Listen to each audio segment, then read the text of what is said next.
aya magambo ubwo nayakurikiraga umutima wanjye ntabwo ari ukunyurwa gusa ahubwo byandenze kuko ni ibintu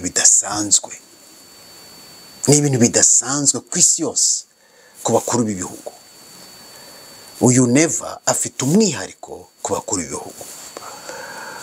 Umukuru w'igihugu mwakurikiye ukuntu yashubije abanyamakuru adaciye hirya cyangwa se hino ku kibazo bamubajije cyerekeranye n'abatinganyi. Umukuru w'igihugu arasubiza ati iryo shyano nta mwanya ryagize mu gihugu cyacu cy'u Burundi kandi nta n'uwo rizagira. Amaze kuvuga aya magambo mwabikurikiye ukuntu Banki Mondiale yamukangishije guhagarika imfashanyo kubera iryo jambo yavuze. FMI nayo imukangisha guhagarika imfashanyo kubera ijambo yavuze. Nakurikiye neza nawe ukuntu yabashubije ati mu rugara Imana izoca yugurura ahandi ariko ntituzigera dutatira igihango twagiranye n'Uwiteka. Haleluya, haleluya. Nuwuhe mu perezida ku isi wabaye intwari nk'uyu nguyu akemera ati izo robine zanyu muzifunge mu rugara ariko Imana izafungura ahandi? Murumva kwizera kugitangaza. Kandi koko Banki Mondiale nk'uko mwakurikiye yarabafungiye, FMI nk'uko mwakurikiye yarabafungiye, bose barabufungiye. Mbese abarundi baracyariho? Mbese Burundi bwavuyeho? Mbese abarundi barapfuye? Reka dukomeze turebe. Igihugu gikeneye umukuru w'igihugu umeze nk'uriya tumaze kubona. Umukuru w'igihugu udakangishwa icyo ari cyo cyose. Mbese kambabaza ikibazo ku Rwanda rwemereye abatinganyi ku mugaragaro ndetse bakanazamura ibendera mu gihugu cy'u Rwanda, igihugu cyeguriwe Yesu Kristo.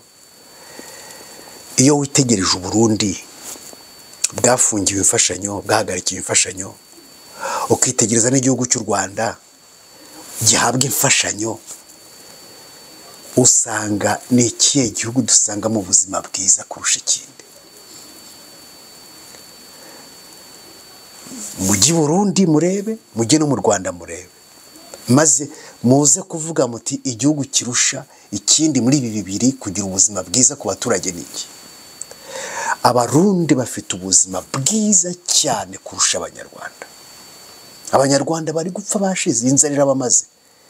Ubuzima mu Rwanda burahenze, ariko mujyi Burundi murebe, mujyi Burundi murebe, nta muntu wubaha Imana uzigera ukorwa n'isoni. Dawidi niwe wavuze ngo nari umusore none ndashaje, ariko ntabwo nigeze mbona umwana w'Imana akorwa n'isoni. Nta nubwo nigeze mbona abana be basabiriza. Uyu ni umugisha uva ku Uwiteka, ni umugisha uherekeza abantu bose bubaha Uwiteka.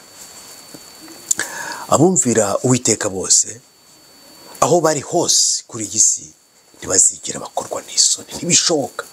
Ntabwo Perezida Ndayishimiye Evariste azigera akorwa n'isoni kubera ko yanze kumvira abantu agahitamo kumvira Uwiteka, ntabwo azigera akorwa n'isoni.